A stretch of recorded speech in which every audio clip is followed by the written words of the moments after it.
Moving on, in the Fortitude Budget announced 2 days ago, the government will give a new cash grant to offset more of the rental costs of small and medium-sized enterprises. It will be disbursed by the Inland Revenue Authority of Singapore to landlords from end July.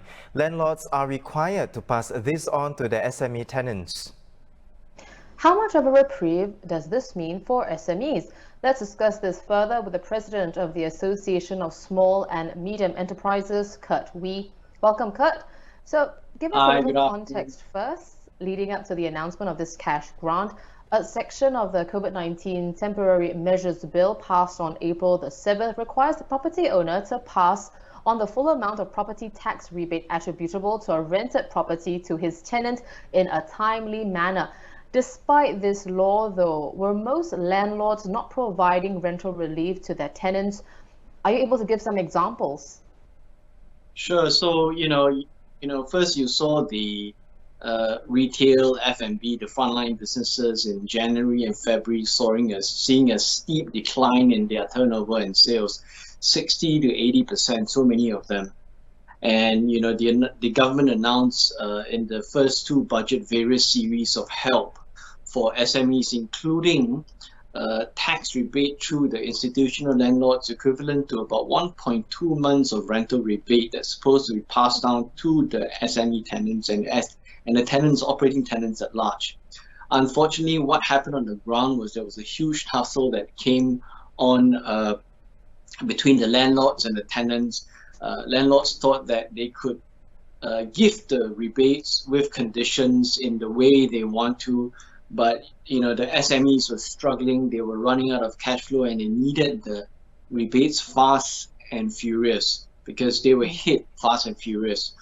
So there was a lot of tussle on the ground on the rental rebate issue, and finally the government had to step in and legislate that the rental rebate is mandatory. The landlord have to pass the rental rebate in full to the tenants without imposing any conditions. That still brought quite a lot of confusion, and the ground still needed a lot of clarity. And I think even right up to now, landlords are saying that they're still waiting for IRAS to send them the money, and then they can do the accounting and give the rental rebates to the tenants. So I think, first of all, the budget is right in issuing help in terms of rental costs to the operating tenants, because for the operating tenants, they saw a steep decline in their sales. And the bulk of their costs fall in manpower and rental and some other operating costs as well. So manpower, they've got the job support scheme to sort of cushion the manpower costs, not completely, but substantially, especially during the circuit breaker where everybody has 75% manpower subsidy. Then if you look at the last few months, the heavy impact really happened for February, March, April, and May. And April, May are basically circuit breaker months, right? And even for June, businesses are really gonna only be able to go in the slow gear on the start. Not everybody can open. So you're looking at about 5 months of, very, very severe, heavy impact for all these operating tenants. Right. And so the rental rebate becomes a component that is so important in supporting them with their costs. And I think, we are very grateful that the government have been spot on in the Fortitude Budget. In summary, there will be 2 months of government backed rental rebates for operating tenants, and then there'll be 2 further months that has been proposed for landlords to actually issue to the operating tenants as well. So in total, for the SME commercial operators, they'll get a total of 4 months of rental rebate. Now, I have to sort of bring everybody back to the ground, because 4 months sounds like a lot, but really it's a very brutal battle this first half of the year. And I think the rental rebates that's been given out, the job support scheme that's gone up to support wages, all these basically only help the SMEs to sort of put into context the massive loss of business that they've experienced in this first half of the year, and having some of these assistance schemes that will help them cushion that impact. The SMEs basically still have the second half of the year to battle, and we are telling the SMEs that don't try to rush into opening. Focus on what you need to do as far as your social distancing, your health and safety measures are concerned, because that is really, really important as a fundamental first step to restarting. So, but the rental rebates are something which I think the government will make some further announcements next week. And I think there'll be clearer legislative steps on that. And of course, Kurt, apart from that as well, you mentioned about next week, and a new bill will also be introduced next week as well that mandates landlords contribute by granting a rental waiver to the SME tenants who have suffered a significant revenue drop in the past few months, like you mentioned. Now, this bill plus the cash grant, have these announcements already triggered landlords to take action to help their tenants? Well, I think it's legislated help, so I don't think it's triggered. I think if you look at the how motivated the landlords are, in the first, second, and third budget, really we saw quite proactive landlords like Far East, and city developments also announced some measures on their own. Those measures were announced even in the absence of all these government legislated help that SMEs should receive.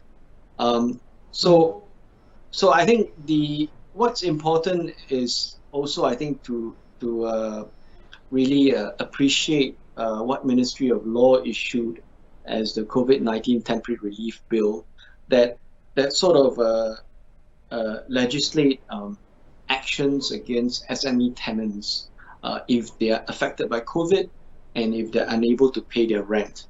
These have helped a lot of businesses basically hold off actions against them due COVID. And it gives businesses breathing space. It gives businesses time to regroup, take stock of all the assistance measures they have, and then look at how they're gonna pivot, how they're gonna remain viable, and how they're gonna face the second half of the year.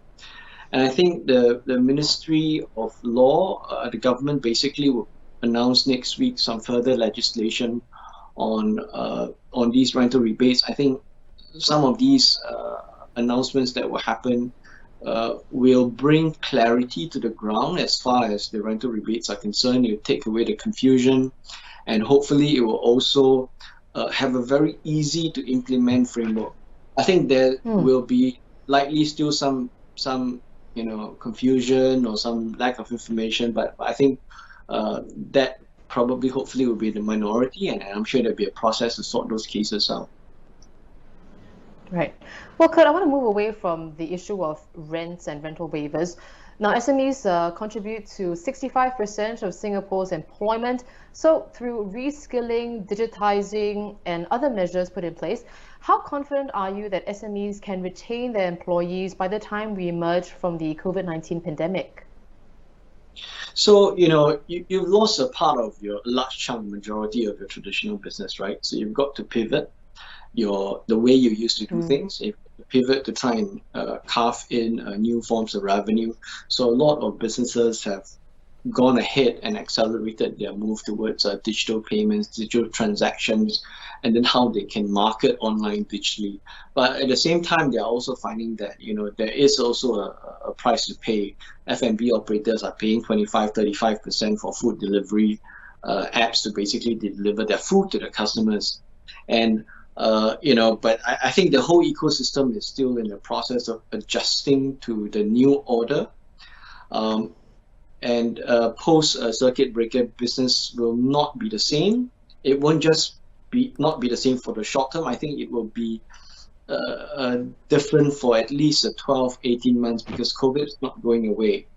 So businesses have to basically look at, okay, how much of the old turnover they have left and what are the new ways they can pivot to basically generate new forms of revenue whether it's through digital marketing, outreach. I think for the non-domestic businesses, what is important is besides digitalizing, besides transforming yourself even further, there's a real need to think about how we're going to breach into bigger demand pool, because that's really what's lacking. You can do all the transformation and digitalization, but you've got to be able to stimulate that demand for your goods and services. I think that's something that I think hopefully we can develop some better strategies in those regards. Yeah. Now, Kurt, before we wrap up this interview, we just want to venture to another separate topic as well. Business groups and trade associations said yesterday that reducing the number of migrant workers here will hurt Singapore's economic recovery and harm Singaporeans' job prospects. They were responding to recent calls to restrict the number of foreign workers. What's your take on that? I think, this is a hot, sensitive subject, and I think there isn't enough sufficient appreciation of the actual need for the foreign workforce that contributes to this economy. I think it's very easy for people to say, hey, we have too many, we don't need so many. But, the question begs as well, then who's going to do some of these jobs? Because there aren't enough Singaporeans that is trained in certain sectors. Construction sectors, for example, right? For generations, at least for about 2 generations, Singaporeans have not been participating in such jobs. And I think any change in the local and foreign work population regime needs to be tweaked very slowly and very carefully, so that the impact is smoothened, and we get more plus rather than minuses. The truth of the fact is not about businesses not willing to hire locals. It's really a question of the availability of that capability, or that willingness to take on some of those jobs. And I think businesses have already worked over the last 8-9 years with a very tight foreign manpower policy, and they are trying to adjust. But over the last 8-9 years, I do want to remind everybody that businesses have been facing higher costs, and eventually higher costs leads to higher consumer prices and living costs as well. So I think we've got to take a balanced approach when we look at this. I think we are past the stage whereby we have housing or transportation bottlenecks and all that. I think those issues have been sorted out. I think the situation has improved over the years, and I would hesitate to look at any kind of drastic change in this regard. Well, thank you so much, Kurt. Great insights there, and of course, thank you for joining us today. We've been speaking to Kurt Wee, President of the Association of Small and Medium Enterprises.